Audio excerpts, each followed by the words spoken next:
El único medio por el que podemos tomar contacto con el mundo exterior y el principal medio por el que las distintas partes de nuestro cuerpo se comunican entre sí es nuestro sistema nervioso.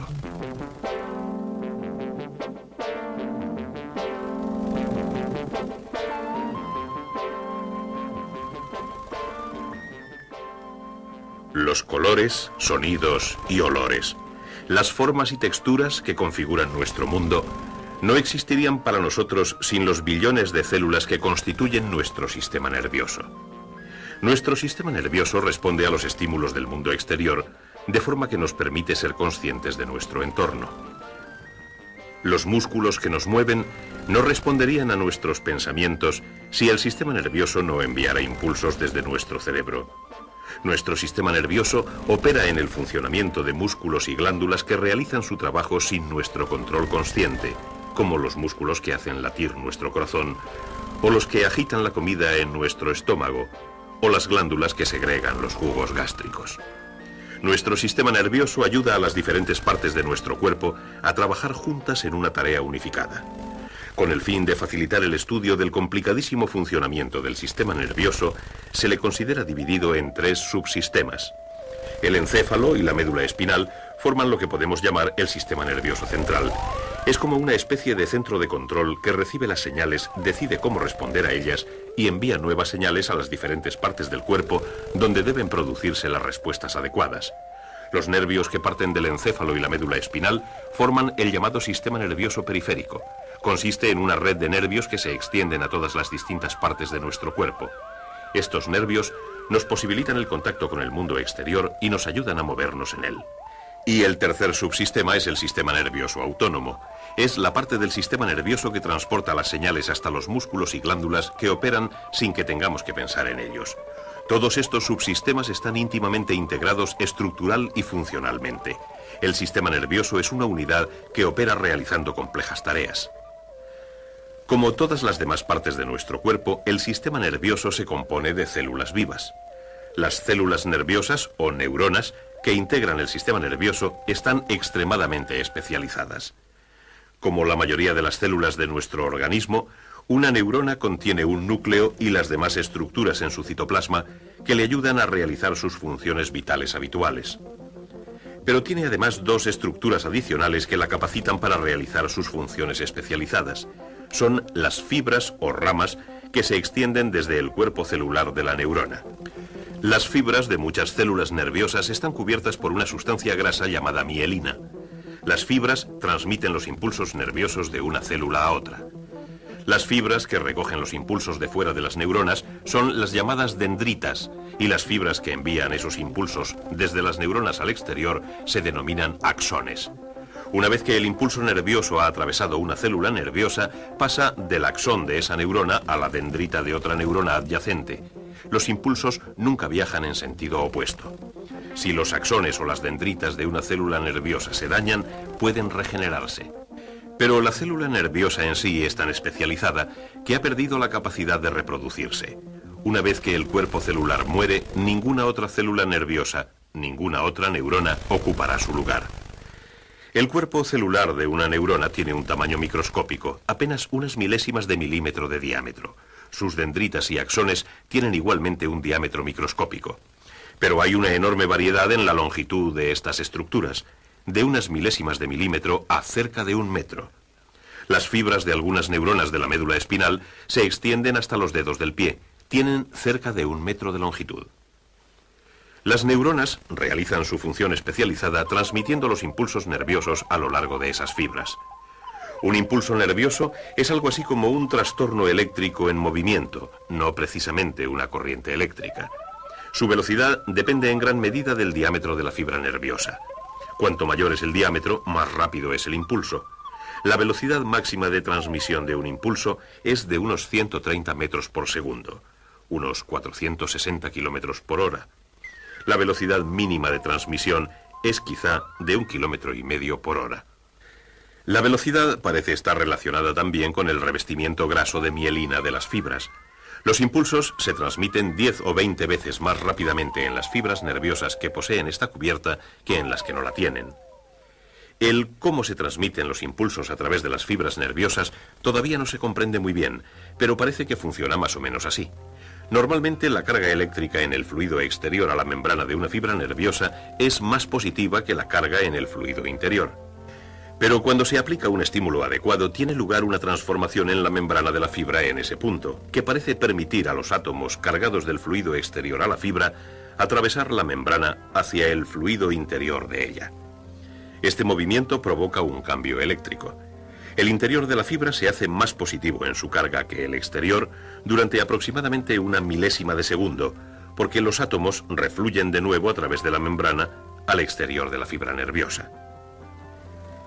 Pero esa brevísima inversión de carga ha afectado a ese punto de la superficie de la membrana, y otra corriente de átomos cargados fluye desde el exterior hacia el interior y hacia el exterior una vez más. Este flujo provoca un cambio de carga similar en el área contigua y este a su vez afecta al área adyacente y así sucesivamente. Este ciclo continuo de cambios eléctricos es lo que llamamos impulso. El impulso recorre la célula nerviosa. Para que un impulso se traslade de una célula nerviosa a otra, el proceso es diferente. El impulso debe pasar del extremo ramificado del axón de una neurona a la dendrita de la siguiente. Esta zona, donde el axón y la dendrita se unen, se llama sinapsis. Pero en realidad los axones y las dendritas no entran en contacto directo. Hay una diminuta separación entre ellas, una brecha de apenas una millonésima de milímetro.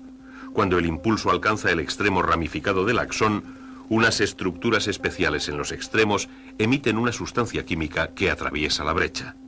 Cuando una cantidad suficiente de esta sustancia se ha acumulado alrededor de la dendrita de la neurona, esta es estimulada e inicia su propio impulso. Ciertas enzimas destruyen instantáneamente la sustancia química que estimuló a la dendrita y esta está lista para ser estimulada de nuevo. Todo este proceso lleva aproximadamente una milésima de segundo. De esta manera se transmiten los impulsos. Muchos impulsos se inician por estímulos provenientes de nuestro entorno. La luz es un estímulo. Somos capaces de ver gracias a las células nerviosas sensibles a la luz y a sus diferentes longitudes de onda, que nos permiten ver en color.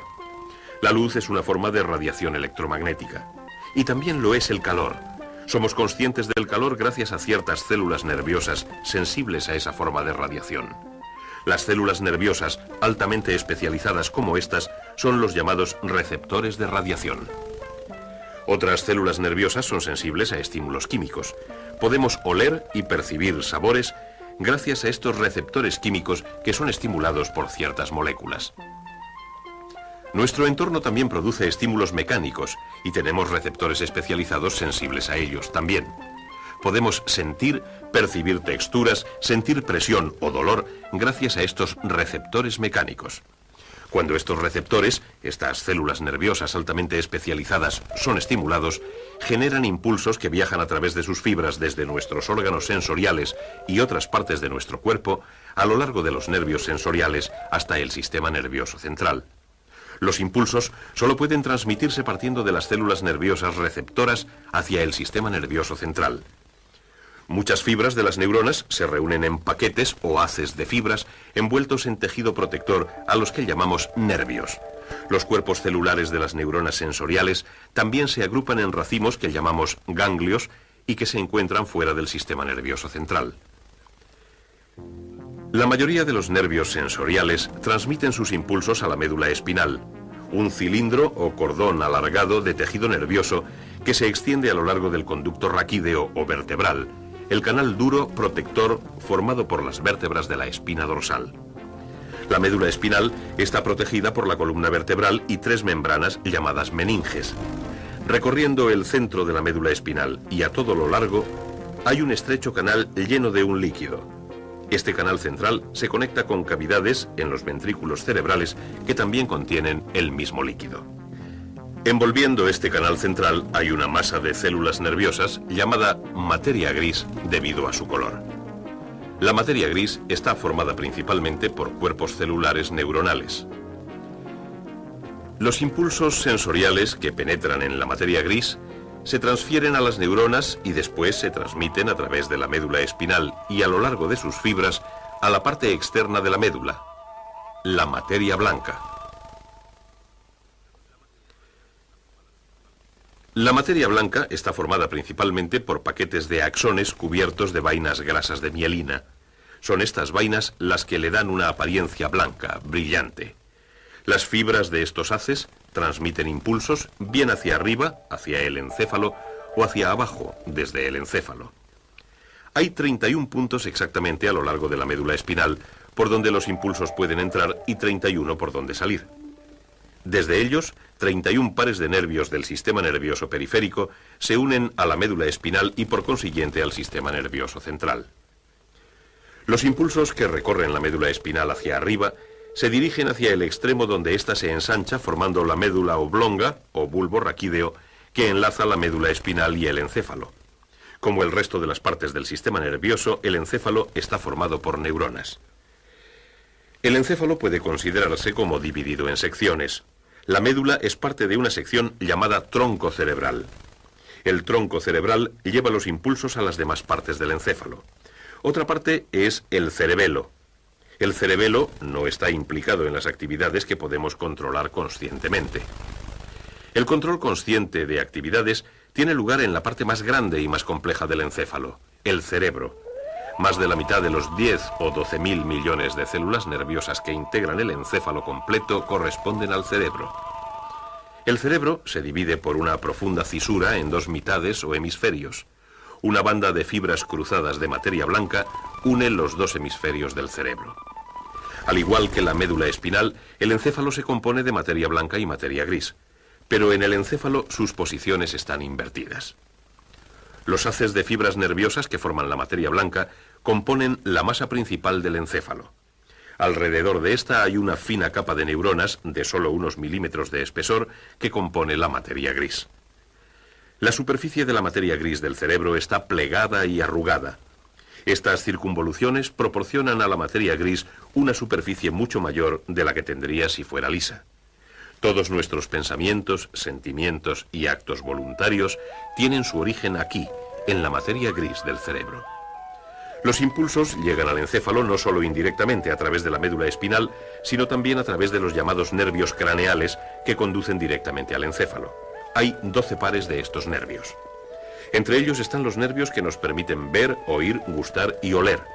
Sus células receptoras son parte de nuestros órganos sensoriales, y así los impulsos del sistema nervioso periférico alcanzan nuestro encéfalo. El encéfalo es el centro de control de casi todas las actividades de nuestro cuerpo. Las neuronas que componen su delicado tejido están protegidas por las mismas 3 membranas que protegen nuestra médula espinal, las meninges y por los huesos del cráneo.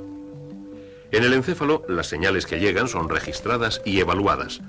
Aquí se toman las decisiones de qué respuestas dar a estos impulsos de llegada. Las células receptoras del ojo pueden informar a nuestro encéfalo, por ejemplo, de que hay una cascada en cierta dirección, a cierta distancia. Podemos sentir que es algo atractivo y desear caminar hacia ella. Estas decisiones son tomadas en el encéfalo. Las células receptoras de nuestra piel informan a nuestro encéfalo de que el agua que entra en nuestra boca está fría. El placer que podemos sentir surge, se origina en el encéfalo y quizá nos haga sonreír. Si una gota de agua resbala por nuestra barbilla, las células receptoras de la piel envían impulsos a nuestro encéfalo, donde el mensaje es interpretado y se decide si hacer algo al respecto y cómo hacerlo. Hasta ahora hemos seguido únicamente el recorrido de los impulsos hacia el encéfalo desde el sistema nervioso periférico.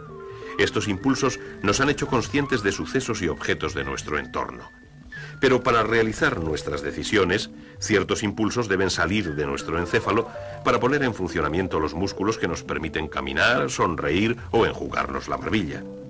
Los impulsos originados en las células del encéfalo se transmiten desde el sistema nervioso central a las neuronas motoras, que son las responsables de los movimientos o acciones que realizan las partes de nuestro cuerpo a las que se dirigen los impulsos. Cuando decidimos hacer algo, los impulsos viajan desde el encéfalo a través de la médula espinal y hacia el exterior a través de uno o más de los 31 puntos que conectan la médula espinal con los nervios motores del sistema nervioso periférico. Trasladándose de neurona en neurona, de axones a dendritas, un impulso enviado a un músculo llega finalmente al lugar donde el axón de una neurona penetra en un músculo. En ese momento no hay otra neurona a la que la célula nerviosa pueda transmitir su impulso, sino que ahora los extremos ramificados del axón están casi en contacto con una zona muscular especializada. Hay una brecha similar a la sinapsis entre el axón y el músculo. Entonces, las estructuras especiales en el extremo de las ramificaciones del axón liberan una sustancia química. Esta atraviesa la diminuta brecha y el impulso se transmite al músculo. Las fibras musculares se contraen. Los impulsos enviados de este modo llegan a coordinar simultáneamente la contracción y relajación de los músculos que nos permiten caminar, sonreír o enjugarnos la barbilla. Y las señales enviadas de vuelta a nuestro encéfalo a través de las células sensoriales lo mantienen informado de todas estas actividades. Nuestro encéfalo controla constantemente todo lo que hace nuestro cuerpo, incluso aunque no seamos conscientes de ello. Ni siquiera somos conscientes de cómo hemos hecho trabajar a nuestros músculos en coordinación para poder mover las piernas o los músculos de la cara o los de la mano para dirigirla exactamente al lugar de la barbilla que queríamos.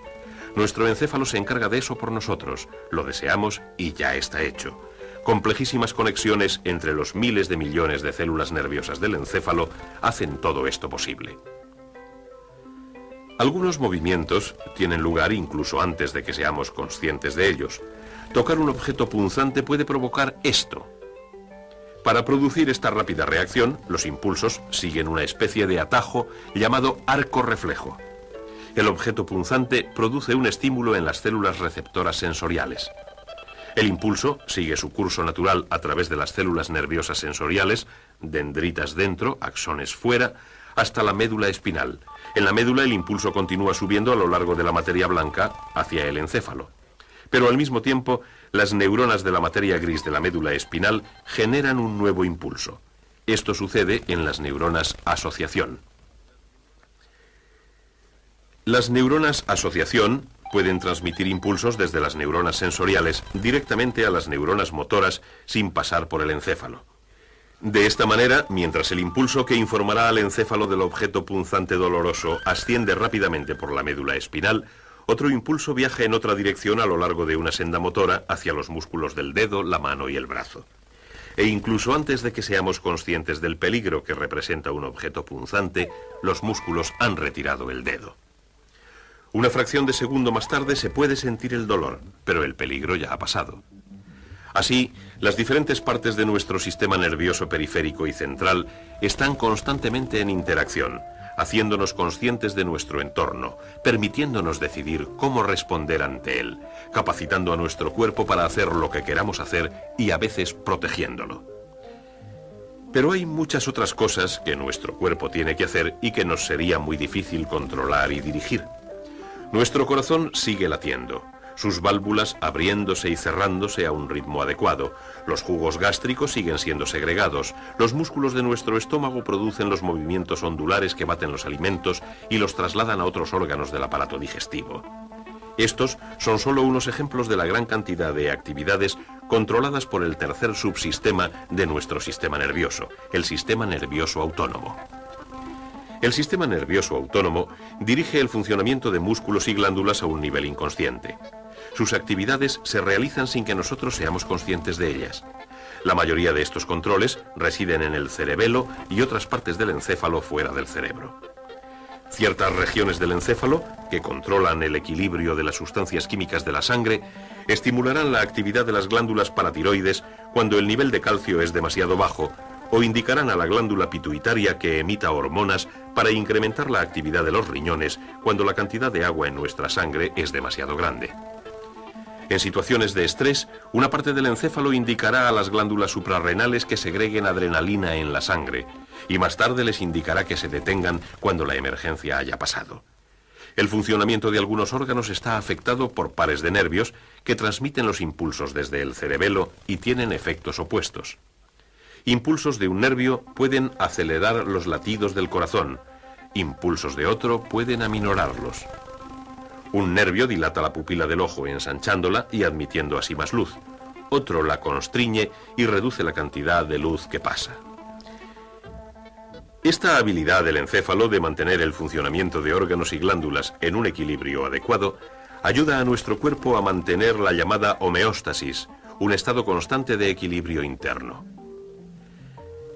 De manera que el funcionamiento de nuestro sistema nervioso nos hace conscientes de nuestro entorno, nos permite decidir cómo reaccionar ante él y mantiene nuestras glándulas internas y demás órganos en perfecto funcionamiento y coordinados entre sí.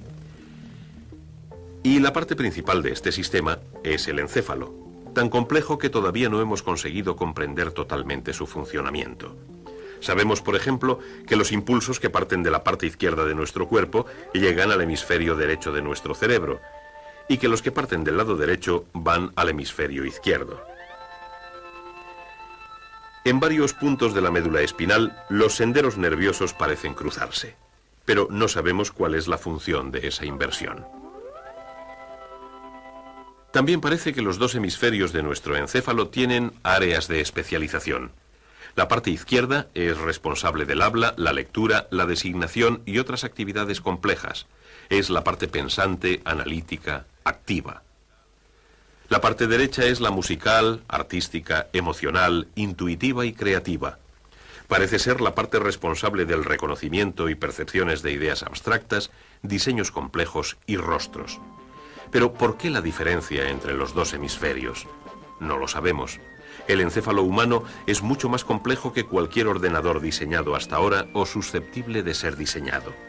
Su funcionamiento desafía a nuestro entendimiento, pero es una interesante área de estudio. Los científicos están muy ocupados examinándolo y aprendiendo cada día cosas nuevas y especulando sobre él. Y junto con la médula espinal y una compleja red de células altamente especializadas, compone nuestro sistema nervioso, que nos pone en contacto con el mundo y permite a las distintas partes de nuestro cuerpo trabajar unidas en perfecta armonía.